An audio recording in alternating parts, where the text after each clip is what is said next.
अस्सलाम वालेकुम जी। आप सब कैसे हैं? उम्मीद करता हूँ कि सब ठीक होंगे। दोस्तों, आज मैं आपके सामने एक ऐसे इंसान से मिलवाना चाहता हूँ जो पाकिस्तान से है और पाकिस्तान के आज़ाद कश्मीर से हैं और वहाँ भी किसी ज़िला बाग से ताल्लुक़ रखते हैं और ये जुबेल में काफ़ी टाइम से काम कर रहे हैं और मेरे काफ़ी अच्छे दोस्त भी हैं और हम एक साथ उठते बैठते भी हैं, एक साथ खाते पीते भी हैं।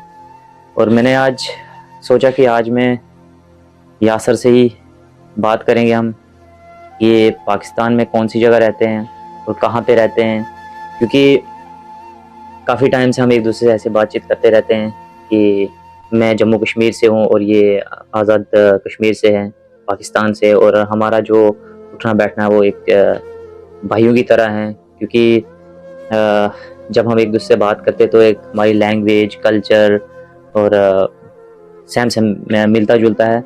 तो मैंने सोचा कि यार कभी किसी दिन यासर से भी बात करते हैं, हम अपने व्यूअर्स को बताएँगे कि आज़ाद कश्मीर के लोग कैसे होते हैं, कैसे बात करते हैं और कितने अच्छे तरीके से बात करते हैं। और हम यासर से ही बात करते हैं कि यासर जो है वो जुबेल में कितने टाइम से रह रहा है और ये पाकिस्तान से कब आया था इधर और कितने टाइम से यहाँ पे काम कर रहा है, और फिर इससे हम आगे की बात और करेंगे। जी यासर, आप मुझे बताएँ कि आप पाकिस्तान से कौन-सी जगह से हो? मैं पाकिस्तान आज़ाद कश्मीर बाग से हूँ। अच्छा। और मेरा ताल्लुक जो है गाँव जो है तब से है। अच्छा। और मेरा जो यहाँ पे आने का शुरुआत है वो 2016 में हुआ था। अच्छा यासर, मेरी बात एक सुन। जी। मैं भी आपके साथ 3 या 4 साल से यहाँ पे आपके साथ ही काम कर रहा हूँ, उठता बैठता हूँ, एक साथ रहते हैं। मुझे आप ये बताएँ कि आपको जम्मू कश्मीर के लोग कैसे लगे? देखो, मेरा काम जो है कस्टमर सर्विस के साथ ताल्लुक है ज़्यादातर, और मेरा काम जो कैश काउंटर के साथ ताल्लुक है। लेकिन हमारे पास कस्टमर हर तरह का, हर कंट्री का लोग आते हैं, जैसे इंडिया के, कश्मीर, जम्मू कश्मीर के, सऊदी लोग और बहुत सारी कंट्रियों के साथ लोगों के साथ हमारा वास्ता रहता है। उसके सबसे ज़्यादा लोग जम्मू कश्मीर के भी एक दूसरे को, जब हम अपने कश्मीर एक दूसरे कश्मीर से तारफ़ करते हैं तो हमें एक खुशी होती है कि यार ये हमारे जम्मू कश्मीर का है या ये हमारे इस जगह का है। तो अपने लोगों का एक अपना कल्चर होता है। इसके सही बात। मेन वजह ये है कि जब आप अपने किसी देश या अपने एक नाम से जुड़े हुए आदमी से मिलते हैं तो वो एक खुशी होती है। और बहुत सारे कस्टमर हमारे पास आते हैं जम्मू कश्मीर के, खाना खाते हैं, उनसे गपशप होती रहती है। अच्छा। और बहुत सारे दोस्त भी हैं जम्मू कश्मीर के। तो मैं जब जुबेल में आया था तो उस टाइम फर्स्ट टाइम हमारे पास अक्सर जो हमारे पास कस्टमर है यहाँ का सऊदी में, वो फॉरेनर है। अच्छा। ज़्यादातर कश्मीर, जम्मू कश्मीर, इंडिया और पाकिस्तान से भी हैं। तो हमारे पास ये कस्टमर आते हैं, इनसे बातचीत होती रहती है। अच्छा। तो इन अगर लैंग्वेज के हिसाब से देखा जाए तो मुख्तलिफ लैंग्वेज हैं, बहुत सारी अच्छा। लैंग्वेज है दुनिया में, कोई बंदा उनमें डील नहीं कर सकता। अच्छा। तो कश्मीर की लैंग्वेज एक अपनी मज़ा है। जब वो बंदा आपस में एक दूसरे से बात करता है तो उसका एक लैंग्वेज का तरीका और उसका एक बोल चाल से दूर से पहचान हो जाती है कि ये कश्मीर का है या कि ये किस जगह का है। अच्छा। अच्छा, मुझे आप एक्सपीरियंस ये है। अच्छा मुझे आप एक बताओ, आज़ाद कश्मीर का और हमारे जम्मू कश्मीर का क्या डिफरेंट है? मतलब क्या लगता है आपको कि हमारे जम्मू कश्मीर में क्या अच्छा है और आज़ाद कश्मीर में क्या अच्छा है, जो आपने देखा होगा, क्योंकि आप आज़ाद कश्मीर से हो, मैं जम्मू कश्मीर से, यानी आपको क्या लगा कि जम्मू कश्मीर में क्या बेटर है हमसे? देखो, जम्मू कश्मीर में जो फल फ्रूट या फसल है, ये सबसे बेस्ट है जम्मू कश्मीर की, और अच्छा। मशहूर तरीन भी है। जम्मू कश्मीर एक जन्नत का नज़ारा बोला जाता है। और कश्मीर कोई भी है, कश्मीर अच्छा। जम्मू कश्मीर है या पाकिस्तान कश्मीर है, एक जैसा ही है। लेकिन जम्मू कश्मीर का जो ज़्यादा इसलिए उसको बेटर बोला जाता है कि जम्मू कश्मीर के जो अपना ज़रख़ेज़ है, मसलन फल हो गया, वो काश्त हो गई, इस तरह की चीज़ें जम्मू कश्मीर में ज़्यादा पाई जाती हैं। अच्छा। और आज़ाद कश्मीर में भी पाई जाती हैं, लेकिन आज़ाद कश्मीर में कई ऐसे फल हैं जो नहीं पाए जाते, जो आज़ाद कश्मीर में पाए जाते हैं वो जम्मू कश्मीर में नहीं पाए जाते। तो ये डिफरेंट है। बाकी सेम कल्चर देखने में आया तो अगर टूरिज्म के हिसाब से देखा जाए तो वो जम्मू कश्मीर है।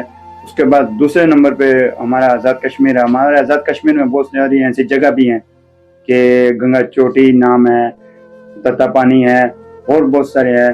तो ऐसे जगह पे हमारे टूरिज्म लोग जब जाते हैं, हम उनके वीडियो देखते हैं, हमें पता चलता है यार ये जम्मू कश्मीर है, ये आज़ाद कश्मीर है, उनमें कितना फ़र्क है। अच्छा और इनमें हरियाली जो ग्रीनरी है वो बहुत ज़्यादा है। अच्छा यासर, मैं एक बात आपसे पूछूंगा। आप मुझे बताएं कि आप इतने यहाँ पे जुबेल में कितने टाइम से हो, यानी कितने टाइम से काम कर रहे हो आप जुबेल देखो में? मैं जब आया था जुबेल में 2016 में आया था, तकरीबन 16 से ही मेरा जॉब ज्वाइनिंग जो है वो यहाँ पे इसी कंपनी में हुई थी। तो अभी तक अल्हम्दुलिल्लाह मुझे 10 इयर्स मुकम्मल होने वाले हैं। अच्छा तो मैं इसी कंपनी में ही रहा और इसी कंपनी में ही अभी तक हूँ। अच्छा यासर, मुझे एक बात बता कि जब से तू यहाँ जुबेल में आया है, आउट ऑफ कंट्री आया है, तूने आपने जो जिंदगी में क्या खोया और क्या पाया? मतलब कि पाकिस्तान में, आज़ाद कश्मीर में आप जैसे कि कौन कौन बंदा खो लिया आपने यहाँ से जब वहाँ से इधर आए, और उसके बाद वो इस दुनिया में नहीं है, कौन खोया और कौन पाया? देखो जब इंसान परदेश में निकलता है ना, तो सबसे बड़ी चीज़ होती है कि जब फैमिली में से कोई आदमी जाता है। तो मैंने तकरीबन फैमिली में से 10-15 आदमी अपने खोए हैं और उनमें से ज़्यादातर मेरे वालिद मोहतरम साहब अल्लाह को प्यारे हुए ये न पिछले साल। और मुझे इंतहाई अफसोस हुआ कि मैं उस वक्त अपने वालिद साहब के करीब नहीं था परदेश में। सबसे पहले तो ये मैंने खोया, उससे पहले मैंने अपने मामू, सके मामू को खोया और बहुत सारे अपने ख़ानदान को खोया। तकरीबन एक दहाई होती है, 10 साल एक दहाई होती है, बहुत लंबा अरसा होता है। उसमें मैंने अपने तकरीबन जो 10-12 आदमी ख़ानदान के हैं, गरीब फैमिली के, उनको खोया। तो बंदा जब जाता है तो रोने को दिल करता है कि हमने परदेश में क्या किया, पाकिस्तान में क्या किया। तो सबसे ज़्यादा लोग जो हमारे पाकिस्तान में या कश्मीर में या कहीं भी अगर हमारे कंट्री में होते हैं तो वो सबसे ज़्यादा यही सवाल करते हैं, यार तुम वहाँ बेटर हो। लेकिन ये वही आदमी जान सकता है जो परदेश काटता है। बिल्कुल सही बात है। परदेश में सबसे मुश्किलात होता है। मुश्किलात का मसला में ये होता है कि फैमिली का मैटर भी होते हैं, फैमिली की मुश्किलातें भी होती हैं। बात का ऐसा होता है कि सम टाइम सर्विस नहीं होता, इंसान ड्यूटी पे होता है, ऐसे मुश्किल वक्त होते हैं कि फैमिली में कोई मसला हो गया या ऐसा कोई जानी नुकसान हो गया या कोई ऐसा हादसा हो गया, तो उस टाइम बंदा जा नहीं सकता क्योंकि ये परदेश है। ये हमारा गाँव तो पाकिस्तान इंडिया तो नहीं है कि गाड़ी में टिकट किया और पहुंच गया। यहाँ का एक अलग सा कल्चर है कि इस कल्चर में सबसे ज्यादा अगर हम देखें तो इस कल्चर में सबसे ज्यादा हमने यहाँ पे रहना, तो यहाँ के कानून को भी फॉलो करना होता है। तो हमने अपने कानून को फॉलो करते हुए वो टाइम पे हम नहीं पहुंच सकते जिस टाइम को हम कहते हैं कि हम इस टाइम पे जितने जल्द हो सके हम अपने उस जगह पे पहुंच सके, अपने मकसद के लिए पहुंच सकें, या अपने कोई यानी कोई हादसा है तो उसमें शरीक हो सकें। तो सबसे पहले ये देखें कि जब मैं यहाँ था, मेरे वालिद साहब की डेथ हुई, तो सबसे पहले मैंने अपनी ज़िंदगी का यही खोया कि मैं वहाँ अपने वालिद साहब के तदफीन पे नहीं पहुँच सका। मुझे इंतहाई अफसोस हुआ क्योंकि यहाँ के कानून को हम क्रॉस नहीं कर सकते। अगर क्रॉस करेंगे तो उसमें सबसे ज़्यादा मुश्किलात होती हैं। पहले हमने अपने छुट्टी के लिए मंजूरी लेनी पड़ती है, फिर उसके बाद टिकट का प्रोसेस करना पड़ता है, फिर उसके बाद री एंट्री का प्रोसेस करने, बहुत सारे प्रोसेस होते हैं। यहाँ के कानून है जो सऊदी लॉ है उसको भी हमने फॉलो करना होता है क्योंकि हमने यहाँ रहना है, यहाँ से कमाना है और अपने घर वालों को भी देखना होता है, अपनी फैमिली मैटर को भी देखना होता है। तो इसलिए सबसे बेस्ट ये जो परदेश में है ये एक अलग सी जिंदगी है। अच्छा यासर, मेरी बात एक सुनो। मेरे को भी काफ़ी सारे लोग कहते हैं कि हमें भी आउट ऑफ कंट्री जाना है, चाहे कतर हो, चाहे कुवैत हो, चाहे सऊदी हो, चाहे दुबई हो, कभी किसी भी कंट्री, गल्फ की किसी कंट्री में जाते हैं। मुझे भी काफ़ी सारे लोगों ने। आपका क्या मैसेज रहेगा उन लोगों के लिए कि बाहर जाना चाहिए या नहीं जाना चाहिए, या अगर यहाँ जॉब अच्छी मिले तो जाए बंदा, तो कोई बात नहीं, या अगर जॉब छोटी मिल रही है, सैलरी कम मिल रही है, तो आपका क्या कहना है? काफ़ी सारे लोग मेरे देखते हैं, ये वीडियोस देखते हैं। मैंने बेटर समझा कि मैं एक ऐसे इंसान से बात करूं जो काफ़ी टाइम से 10 या 12 साल से इधर है, उसको ज़्यादा एक्सपीरियंस, उसको ज़्यादा पता है। आपका क्या कहना है कि उन लोगों को आना चाहिए यहाँ पे कि नहीं आना चाहिए, या कि अगर उनको वहाँ पे जॉब मिल रही है या छोटी मोटी जॉब मिल रही है उनको वहाँ पे करना चाहिए या आउट ऑफ कंट्री करना चाहिए? सबसे पहले तो मेरा इस सवाल का ये जवाब है आपको कि जितने भी लोग जो बोलते हैं कि भाई हमें वीज़ा दो या हमें बुलाओ या हमें किसी कंपनी में जॉब दो, उनके लिए सबसे बड़ा पैगाम ये है कि वो सबसे पहले कंपनी को देखें। अगर उन कंपनी की इंफॉर्मेशन या उनके पास पूरी सब कुछ है, कंपनी अच्छी है, तो उनको आना चाहिए। दूसरी बात यह है कि अगर यहाँ से बेटर अगर उनको वहाँ जॉब अच्छी है, उनको यहाँ सेम यहाँ करेंसी वहीं मिल रही है, सैलरी वहीं मिल रही है, तो उनको आने का कोई मकसद नहीं है। इंसान जब परदेश तब काटता है कि जब इंसान को कोई फायदा हो। मसलन यहाँ वहाँ से यहाँ अगर बेटर मिल रही है, उनको सैलरी अच्छी मिल रही है, तो उनको आना चाहिए या अच्छी जॉब मिलनी चाहिए। अगर अच्छी जॉब में अच्छी यानी जॉब का मकसद ये है कि ये नहीं है कि छोटी जॉब हो, जॉब कोई भी हो, जॉब अच्छी ऑफिस वाली या अच्छी कंपनी में जो कंपनी टाइम से टाइम सैलरी देती है और जो भी कमोटेशन है, खाना है, पीना है, रैश है, मेडिकल है, यहाँ का वो अच्छा ट्रीटमेंट कर रही है, तो उसमें उसको आना चाहिए। लेकिन आने से पहले मेरे उन लोगों के लिए पैगाम है कि वो अपनी फर्स्ट ऑफ ऑल अपनी कंपनी के बारे में पूरी मालूमात लेने के बाद आप उस कंपनी को ज्वाइन करें। अगर उस कंपनी के पास आपको इन्फॉर्म नहीं है, मालूमात नहीं है, तो उसके लिए आने के लिए आपको बहुत सारे कोई फायदा भी नहीं है, बहुत सारे मामला भी यहाँ आके पेश हो सकते हैं। क्योंकि एक तो पहले फर्स्ट टाइम में ये होता है कि इंसान को लैंग्वेज नहीं आती, लैंग्वेज जरूरी है ना, लैंग्वेज का सबसे ज्यादा फायदा है। अच्छा यासर, एक बात मैंने आपसे करनी हो, आप मुझे बताएं कि ये जो लैंग्वेज है ना, ये अरबिक लैंग्वेज, ये कितने टाइम में सीख जाता बंदा? मैंने तो 1 साल में सीखी है, 1-1.5 साल में सीखी, इतना टाइम था, मतलब टाइम में मैंने सीखी। आपका ज्यादा एक्सपीरियंस 6-7-8 साल 10 साल तो हो गए आपको यहाँ पे हैं, आपने कितने टाइम में ये लैंग्वेज सीख ली है? देखें, अरबी जो अगर सीखने में आए ना, तो अरबी बहुत एक मुश्किल है, लेकिन इसका सबसे बेटर हाल है कि सब चीजें जो है बंदा इंसान अगर अरबी लोगों के साथ रहे तो वो 2, 4, 5, 6 महीने में सीख सकता है। लेकिन अगर आप अरबी लोगों के साथ काम नहीं कर रहे, आप दूसरे फॉरेनर लोगों के साथ, आपने उर्दू इंडियन, पाकिस्तानी या बांग्लादेशी या लोगों के साथ काम कर रहे हैं, तो उनके साथ आप कभी भी अरबी नहीं सीख सकते। कहीं कहीं हमारे ऐसे दोस्त हैं कि जिन्होंने 4-4, 6-6 साल लगा लिए, लेकिन उनको अभी तक अरबी बिल्कुल ही नहीं आती। उनके लिए ट्रांसलेट के लिए दूसरा आदमी बुलाना पड़ता है कि यार इसका हो, इसको ट्रांसलेट करो, इसका क्या मसला है, इसका क्या प्रॉब्लम है। हमारे कंपनी में भी ऐसे लोग थे, और एक हमारे दोस्त था इंडिया का, मुझे उसकी याद आ गई, उसका नाम था फरदीन। अच्छा। तो वो हमारे पास आया जब, तो मैं और वो दोनों एक ही सिस्टम में थे, तो उसने मेरे ख्याल 4 साल लगाए हमारे साथ, मेरे साथ 4 साल लगाए काम करते। तो वो अरबी लोगों के साथ भी था, अरबी लोगों के साथ वो उसको अरबी सीखने के बजाय वो अरबी लोगों को उर्दू सिखा के गया। उसने अरबी सीखने की कोशिश नहीं की। अरबी को उससे बात करता था तो वो अपनी उर्दू में बात करता था या अपनी लैंग्वेज में बात करता था। मैंने कई दफा उसको बोला कि भाई आप अरबी को देखो कि वो क्या मांग रहा है। बाद में कस्टमर हमारे पास आ जाता था काउंटर पे उठ के, वो करता था यार इस आदमी को ये बोला, तो वो बोलता था इसका अबे मुझे तो कोई पता ही नहीं है। और ये अगर सबसे मेन चीज ये होती है कि इंसान का ट्रस्ट। इंसान अगर अच्छे किसी भी चीज के ऊपर ट्रस्ट करके अच्छे अपने काम के ऊपर तवज्जो देके अगर करेगा तो वो जल्दी सीखेगा। ये इंसान पे डिपेंड होता है। अच्छा यासर, एक मेरी बात है कि अरबी लैंग्वेज है ना, जो अरबी है, ये कितना जरूरी है इधर के लिए? यानी अगर अरबी नहीं आए तो जॉब मिल सकती है जल्दी, अगर आए तो ज्यादा बेटर है, नहीं आए तो ज्यादा बेटर? मतलब यहाँ पे क्या सिस्टम है यहाँ पे? आपको ज्यादा एक्सपीरियंस है मेरे से। यहाँ पे अगर ज्यादा फॉलो किया जाता है तो अरबी में फॉलो किया जाता है, क्योंकि यहाँ की लैंग्वेज ही अरबी है। अच्छा। तो अरबी बेस्ट है यहाँ, सऊदी के लिए बहुत बेस्ट अरबी है। आप कहीं भी जाते हैं जॉब के लिए, फर्स्ट तो आपको अरबी होनी चाहिए। अगर अरबी नहीं है तो आपके पास एक्सपीरियंस होना चाहिए। एक्सपीरियंस नहीं है तो फिर अंग्रेजी जरूरी है। अंग्रेजी भी जरूरी है। और उसके बाद अगर आपको जॉब में 3-4 मुश्किलातें आ सकती हैं।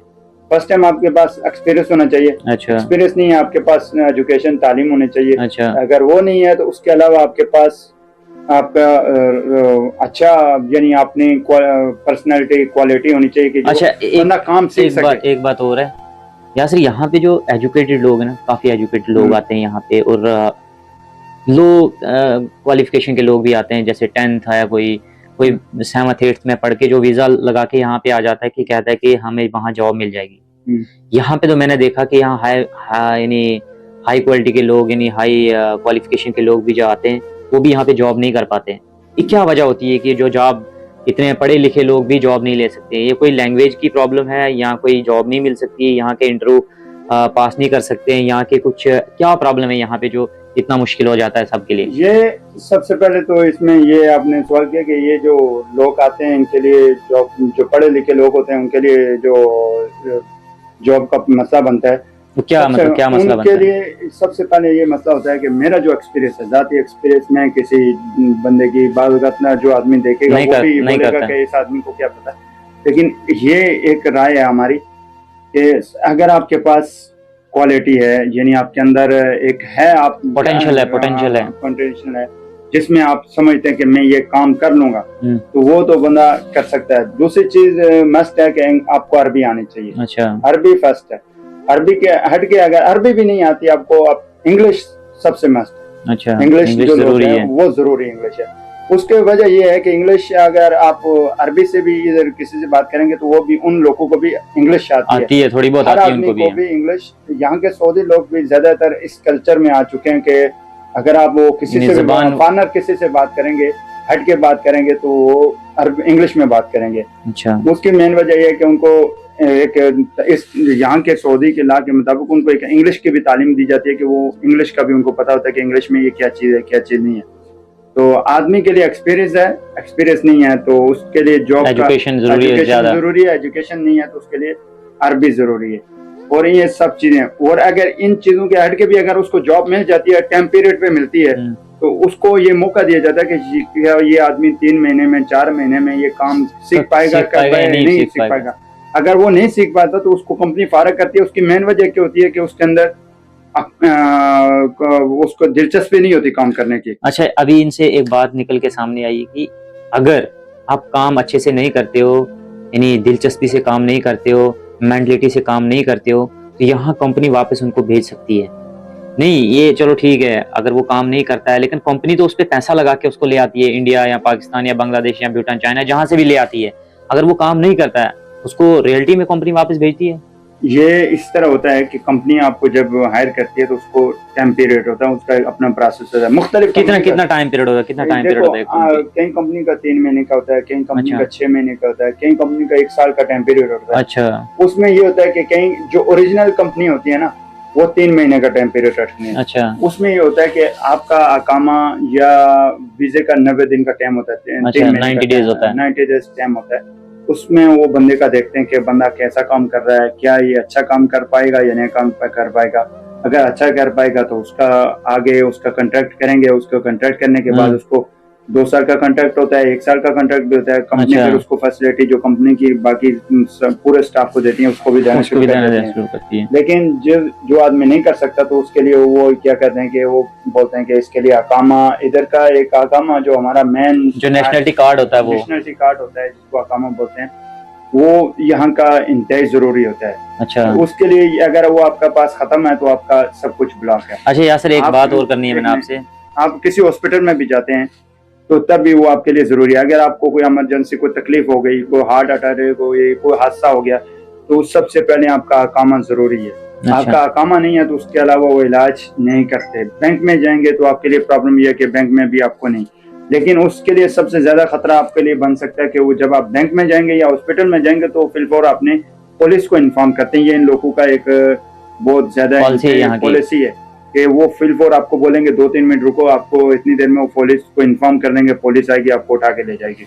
अच्छा, आपके कहने का मतलब ये है कि ये जो नेशनलिटी कार्ड होता है जिसको इकामा भी बोलते हैं, ये यहाँ पे जरूरी है, लाइक बैंक, लाइक इसके साथ हॉस्पिटल, लाइक और चीजों के साथ भी ये जो है जरूरी है, मैंडेटरी है। जैसे हमारे पाकिस्तान इंडिया में है, जैसे आपके पास एक अपना नेशनलिटी कार्ड होल्डर, जैसे हमारे पास आधार कार्ड है, पैन कार्ड है, और भी सारे कार्ड हैं जो हम अपने नेशनलिटी कार्ड होते हैं, इस तरह यहाँ का कार्ड बहुत जरूरी है, बहुत जरूरी है। उसकी मेन वजह ये होती है कि आपके पास होगा, आप उनके गवर्नमेंट के रिकॉर्ड में हो, जब लीगल हो तब भी ठीक है। सर, अभी तक हम एक सिर्फ कंपनी के बारे में बात कर रहे थे कि ये जो थिंग्स हैं ये कंपनी के पास होने जरूरी है। जो एक स्पॉन्सर लेता है, यानी स्पॉन्सर को पेड करता है, पैसे पेड करता है, अगर वो स्पॉन्सर उसको छोड़ ले, वो पैसे पेड नहीं करता है, ठीक है, ऐसे उसको नहीं देता है स्पॉन्सर को, वो उसको बोलता है कि भाई मेरे पास काम नहीं है तुम्हारे लिए, तुम पैसे नहीं दे रहे हो इसलिए मैं तुम्हें छोड़ रहा हूँ। अगर उस बंदे को एग्जिट लगाना है, ठीक है, एग्जिट लगा के वो फिर काम यहाँ पे, क्योंकि 90 डेज में वो घर नहीं जाता है, ठीक है, उसको यहीं काम करना होता है, तो उसके लिए कितना खतरनाक हो सकता है कि वो नेशनलिटी कार्ड उसके पास अवेलेबल नहीं है, वो नेशनलिटी कार्ड जो यहाँ का है, वो जो इकामा है वो उसके पास नहीं है, ठीक है, अपडेट नहीं है, है ही नहीं उसके पास, है कार्ड लेकिन वो उसके काम का नहीं है क्योंकि वो उसका एक्सपायर हो चुका है, ठीक है। तो उनके लिए क्या कहना है कि वो क्यों इतना जरूरी है वो कार्ड? उनके लिए इसलिए जरूरी है कि सबसे पहले उनके साथ कुछ भी हादसा हो सकता है सबसे अच्छा। पहले, और उसके बाद दूसरे नंबर पे उनको यहाँ का जो कानून है, उनको कोई भी बंदा गैर कानूनी कंपनी में कोई भी नहीं रख सकती कंपनी के लिए मामला है। यानी कंपनी अगर रखेगी तो उसको भी एक यानी हमारे इस अरबी कल्चर में उसको बोलते हैं मुखालफा। अच्छा, मुखालफा जुर्माना भी हो सकता है। तो इसलिए यहाँ के लिए वो कंपनी कोई भी उसको पहले उसका देखती है कि उसका बायोडाटा देखती है कि ये अगर बंदा उनके लीगल में हो सकता है, तो वो बोलती है कि इतना पैसा है, इतना पैसा लगेगा, इतना आपने पे करना है। जितना कंपनी का प्रोसेस होता है, कंपनी की पॉलिसी होती है, कंपनी उतना पे करती है, बाकी वो बोलती है कि अगर आप पे कर सकते हो तो ठीक है। लेकिन इससे बेटर यही है कि आप सप्लायर कंपनी, सप्लायर कंपनी होती है, जैसे हमारे पाकिस्तान इंडिया में लोग जानकारी नहीं करते, पूछते नहीं है, एजेंट पैसे ले लेते हैं और वीजा दे देते हैं, बंदे यहाँ आते हैं और वो आके सप्लायर कंपनी के जरिए चले जाते हैं। फिर सप्लायर कंपनी आके कंपनी को सप्लायर कर देती है, उनको सैलरी बताते हैं 1200, और वो उधर से कंपनी के से कॉन्ट्रैक्ट करके उनसे पैसे ज्यादा लेती हैं। बाद में वो फिर सप्लायर के पास काम खत्म हो जाता है तो सप्लायर उनको बोलता है बैठ जाओ, 2-3 महीने बैठे रहते हैं, वो बंदे बैठे रहते हैं, उनको सैलरी नहीं मिलती, तो उनके बहुत सारे मामला हो जाते हैं, फिर उनके अकामा का मसला बन जाता है। अच्छा सर, मेरी बात एक है कि जो कंपनी है और ये सप्लायर है, मतलब ये क्या डिफरेंट क्या है इसमें? यानी कंपनी बेटर रहती है, सप्लायर बेटर रहता है, या क्या है ये? मुझे जरा ये बताना मेरे इनके व्यूअर्स को। ये सबसे बेटर जो है कंपनी है। अच्छा, आप जिस कंपनी में आएंगे वो कंपनी आपके लिए बेटर है, क्योंकि आप उसी कंपनी में आए तो आपका कॉन्ट्रैक्ट होगा। अच्छा, आपका कॉन्ट्रैक्ट इस तरीके का होगा कि आपका 2 साल का एग्रीमेंट होगा। आप एग्रीमेंट के तहत उस एग्रीमेंट में उसने सैलरी सब कुछ आपका इंक्रीज लिखा होगा, आपका बेनिफिट लिखा होगा, कम्यूटेशन लिखा होगा, तो वो कंपनी आपको बेनिफिट सारे वगैरह देने की पाबंद होगी, क्योंकि गवर्नमेंट के कानून, गवर्नमेंट के लॉ के मुताबिक। अगर सप्लायर कंपनी में आएंगे तो सप्लायर कंपनी क्या करती है, अच्छा, कि मसलन आपको बुला लिया, यहाँ पे इधर सप्लायर में दे दिया, उधर सप्लायर में, जो बंदा आपसे काम ले रहा है उससे आपका लेना देना कुछ भी नहीं होता। अगर आपको वहां काम करते कोई हादसा पेश आ गया, कोई चोट आ गई या कोई गिर के चोट आ गई, कोई हादसा, ट्रैफिक हादसा आ गया, तो उसमें वो कंपनी जिम्मेदार नहीं होती, उसके पीछे वाली जो सप्लायर कंपनी होती है वो जिम्मेदार होती है। अच्छा। उसके जो सप्लायर वाले होते हैं उनको ढूंढते ढूंढते वो बाद कंपनी ऐसी होती है कि वो भाग जाते हैं। अच्छा। ठीक है, वो बंदे के लिए बहुत सारी प्रॉब्लम हो जाती है, बंदा ढूंढता रहता है। ऐसे मैंने आदमी देखे हैं यहाँ पे कि जो सप्लायर में आते हैं तो उनके लिए बहुत दरपेश आता है, उनके खाने पीने का बहुत मुश्किल होता है। बाद का हमारे पास ऐसे लोग भी आते हैं कि यार 6 महीने का हमें खाना नहीं, पैसे नहीं मिला, सैलरी में नहीं मिला, हमारे पास खाने के लिए पैसे नहीं है। तो ऐसे प्रदेश में जो है ना, जो भी आदमी है वो सबसे पहले अगर आए तो बेटर, सबसे बेटर ये है कि वो ओरिजिनल कंपनी में आए, जिस कंपनी में सप्लायर कंपनी ना हो। अगर सप्लायर में आएगा तो उसके लिए बहुत ज्यादा प्रॉब्लम है। अगर ओरिजिनल कंपनी में आएगा तो उसके लिए सबसे बेटर ये है कि वो कंपनी जिम्मेदार होगी। अच्छा। कंपनी का काम होगा तो कंपनी उसको रखेगी, जब कंपनी का काम नहीं होगा उसको उसका जो भी हिसाब किताब बनता है सैलरी के हिसाब से या जो भी गवर्नमेंट ला के उसके कॉन्ट्रैक्ट के मुताबिक उसका जो भी बनता है उसको दे के कंपनी भेज सकती है। लेकिन कंपनी बाद का ये भी अपॉर्चुनिटी देती है कि अगर उसके पास काम नहीं है, अगर वो पूछती है कि अगर आप जाना चाहते हो तो ठीक है, अगर जो बंदा नहीं जाना चाहते तो वो कंपनी ट्रांसफर दे देती है। अच्छा। बाद कंपनी ऐसी होती है कि वो ट्रांसफर नहीं देती, वो बोलते हैं कि तुम्हें एग्जिट जाना पड़ेगा। अच्छा। तो एग्जिट फिर वो बंदे को भेजती है, बंदा जाके वहां से एग्जिट लेके फिर वो दूसरी जगह पे चले जाए, कंपनी में आ सकता है। हाँ, लेकिन ये भी है इसमें कि आपको कंपनी ने एग्जिट दे दिया, आप एयरपोर्ट पे गए, एयरपोर्ट से भाग गए, आप दूसरे किसी जगह पे भाग गए, तो वहाँ आपको अगर 90 दिन का टाइम होता है कि आपको निकलना होता है। अगर आप नहीं निकलते तो आपके लिए बहुत ज्यादा कानून के बहुत ज्यादा सामना करना पड़ता है यहाँ पे। इसलिए कि हमारा एक दोस्त है पाकिस्तानी,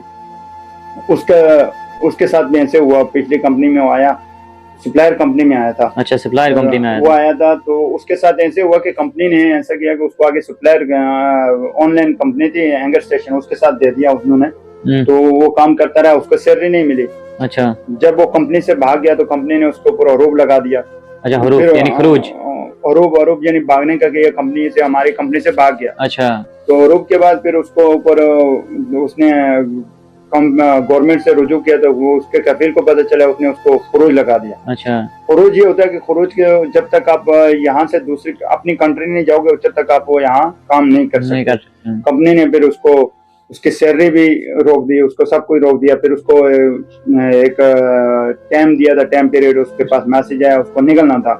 अगर वो नहीं निकलता तो उसके लिए बहुत सारी मुश्किलात हो जाती, लेकिन वो दोबारा आया। लेकिन कभी भी मेरी एक चीज ध्यान में रखना, अगर आप सऊदी में हैं, कोई बंदा कहीं भी है, उसके लिए सबसे बेहतरीन एक सबसे ये चीज है कि अपना अकामा, अपना सिम जो आपका कार्ड चल रहा है या आपका कोई भी चीज चल रही है, तो आप इन पे कभी भी अपना यानी कोई चीज लेन देन ना करें। अच्छा, ये हमारे दोस्त के साथ हुआ है। अच्छा, मुझे एक बात याद आई यासर, एक मिनट, मुझे एक बात याद आई कि हम यहाँ पे ना लोन भी ले सकते हैं, ऐसे ही है ना? वो लोन इस तरह से ले सकते हैं कि यहाँ पे कोई एप्लीकेशंस होती हैं, यहाँ कुछ और भी अदर्स एप्लीकेशन है जो हम यहाँ पे लोन ले सकते हैं, फिर हमें पेड करना पड़ता है, वो वाया अकाउंट से पैसा कटता है, या सर ऐसे ही है कुछ? हाँ, वो ऐसे है कि एक एप्लीकेशन है, लेकिन वो उनके लिए बहुत सारे प्रोसेस होते हैं। अच्छा, उनके लिए कंपनी की आपको रिक्वायरमेंट चाहिए होती है, फिर उसके बाद सैलरी स्लिप चाहिए होती है, फिर बैंक स्टेटमेंट चाहिए होती है। अच्छा, तो वो प्रोसेस बहुत सारा होता है, लेकिन वो गवर्नमेंट देती है, ये नहीं कि नहीं देती, लेकिन उसके लिए आपको प्रोसेस यहाँ के लॉ के मुताबिक आपको प्रोसेस मुकम्मल करना होता है। अच्छा। अगर आप वो प्रोसेस मुकम्मल करते हैं तो आपको मिलेगा, अगर आप प्रोसेस नहीं करते तो आपको नहीं मिलेगा। लेकिन बाज़ औक़ात यहाँ पे लेते भी है लोन, जैसे कोई फोन ले लिया या कोई लैपटॉप ले लिए, या अगर वो पैसे वो नहीं भरेंगे उस एप्लीकेशन के थ्रू, अगर वो पैसे नहीं भरेंगे तो वो प्रॉब्लम क्रिएट करते हैं क्या? वो प्रॉब्लम तो बहुत सारी क्रिएट करते हैं ना। उसके लिए ये मैं आपको बता रहा था, पिछले जो 2-3 सवालों में मैंने आपको बताया। अच्छा, कि उसमें ऐसे हुआ कि एक आदमी ने, हमारे दोस्त ने, उसने गाड़ी ली थी, लेकिन उसको हरूब लग गया था, कंपनी से भाग गया था वो जो भी कंपनी से। अच्छा, तो वो उसको यहाँ से छोड़ना पड़ा। वो अपने एक दोस्त को पेमेंट दे के गया, यार ये पेमेंट जमा करवा देना, तो उसने जमा नहीं करवाई।